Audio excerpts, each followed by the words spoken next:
Credit score చదువుకున్న వాళ్ళందరికీ ఈ స్కోర్ గురించి తెలియని వారైతే ఉండరు. ముఖ్యంగా ప్రైవేటు ప్రభుత్వ రంగ సంస్థల్లో ఉద్యోగాలు చేసేవాళ్ళు, చిన్న చిన్న ఉద్యోగాలు చేసేవాళ్ళు, బ్యాంకుల్లో పర్సనల్ లోన్లు, క్రెడిట్ కార్డులు, హోమ్ లోన్లు, ఇలాంటి లోన్లు, బిజినెస్ లోన్లు తీసుకునే వారికి క్రెడిట్ స్కోర్ తప్పనిసరి. అయితే ఇటీవల కాలంలో మనం మీడియాలో ఒక వార్త చూసాం.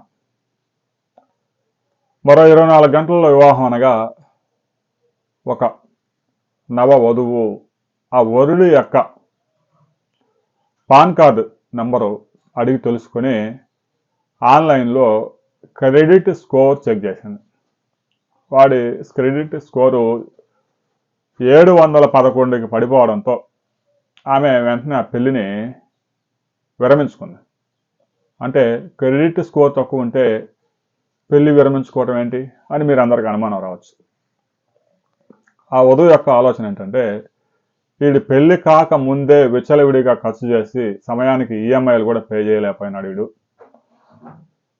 ఫైనాన్షియల్ డిసిప్లిన్ లేదు, ఆర్థిక క్రమశిక్షణ వీడికి లేదు, వీడిని చేసుకుంటే భవిష్యత్తులో ఇబ్బందులు తప్పవు అని చెప్పేసి పెళ్ళి ఇంకా అవ్వలేదు కాబట్టి పెళ్ళి అయిన తర్వాత ఇబ్బందులు పడే కన్నా కూడా మొహాటం పోకుండా ఆ పెళ్లిని నిలుపుదల చేయించింది.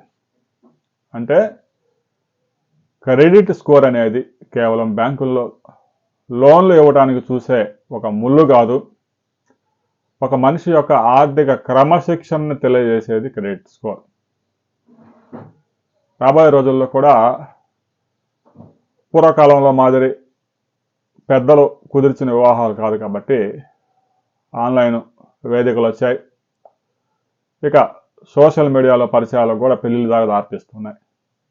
మహిళలు కూడా అంతా చదువుకుంటూ ఉన్నారు కాబట్టి వారు కూడా మీ యొక్క పాన్ కార్డ్ని నెంబర్ అడిగే అవకాశం ఉంది. ఇక మీ నెంబర్ ఇస్తే మీ క్రెడిట్ స్కోర్ తెలుసుకోవడం పెద్ద కష్టమేం కాదు. వివాహం చేసుకోవాలనుకుంటున్న యువత క్రెడిట్ స్కోర్ కూడా తగ్గకుండా చూసుకోండి. ఈఎంఐస్ చక్కగా పే చేయండి, ఫైనాన్షియల్ డిసిప్లిన్ పాటించండి. ఆర్థిక క్రమశిక్షణ కనుక లేకపోతే రాబోయే రోజుల్లో బ్యాంకులు రుణాలు ఎలాగైతే ఇవ్వవో వివాహం కూడా ఇబ్బంది అయ్యే పరిస్థితి ఉంది.